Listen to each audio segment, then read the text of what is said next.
রায়দিঘি এই 15 জুন যে বোটগুলো ফিশিংয়ে বার হয়ে গেছিল তাদের মধ্যে মাতৃহাসি নামে একটি বোট, আমরা প্রত্যেক গ্রুপে গ্রুপে থাকে বোটটাকে নিখোঁজ। 13 জন মৎস্যজীবী ওখানে আছে, তাদের কোনো সন্ধান পাওয়া যাচ্ছে না।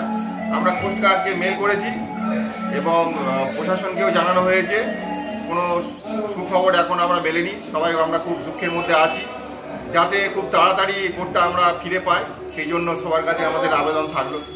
এবং সবার অনেকগুলো ফ্যামিলি আছে, তো এখন কোটালের মুখ একটু রোলিং আছে, তাই সব ফিশারম্যানরা নদীর ধার থেকে নদী খুলে চেপে গিয়েছে।